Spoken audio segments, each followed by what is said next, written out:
What's up, ninjas? This is Paula here, Calgary Fitness, Snow Junior Apparel, and today we're reading Genesis chapter 39. So without further ado, let's get right into it. Joseph as overseer. And Joseph was brought down to Egypt, and Potiphar, an officer of Pharaoh, captain of the guard, an Egyptian, bought him of the hands of the Ishmaelites, which had brought him down thither. And the Lord was with Joseph, and he was a prosperous man. And he was in the house of his master, the Egyptian. And his master saw that the Lord was with him, and that the Lord made all that he did to prosper in his hand. And Joseph found grace in his sight, and he served him. And he made him overseer over his house. And all that he had he put into his hand. And it came to pass, from the time that he had made him overseer in his house, and over all that he had, that the Lord blessed the Egyptian's house for Joseph's sake. And the blessing of the Lord was upon all that he had in the house and in the field. And he left all that he had in Joseph's hand.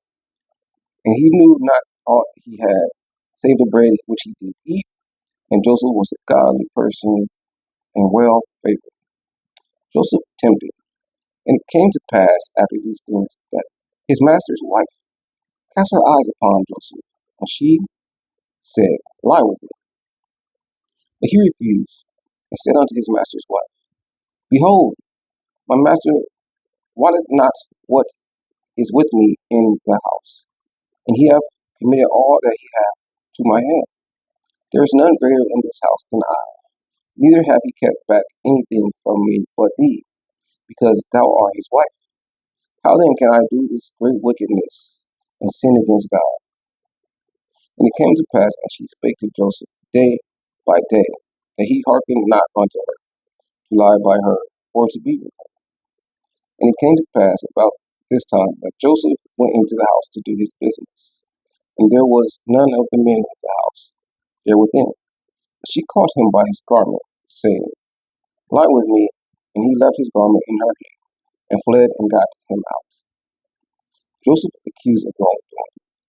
And it came to pass, when she saw that he had left his garment in her hand, and was fled forth, that she called unto the men of her house, and spake unto them, saying, See, he hath brought in an Hebrew unto us to mock us.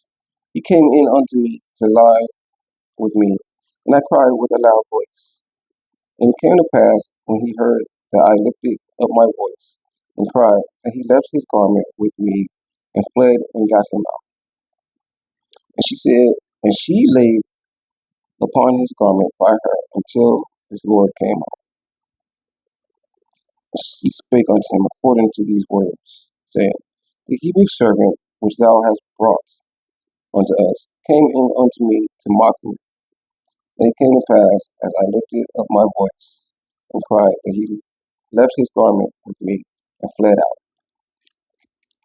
And it came to pass, when his master heard the words of his wife, which she spake unto him, saying, After this manner did thy servant to me, that his wrath was kindled. Joseph in prison. And Joseph's master took him and put him into the prison, a place where the king's prisoners were found. And he was there in prison. But the Lord was with Joseph, and showed him mercy, and gave him favor in the sight of the keeper of the prison. And the keeper of the prison committed to Joseph's hand all the prisoners that were in the prison. And whatsoever they did there, he was the doer of it.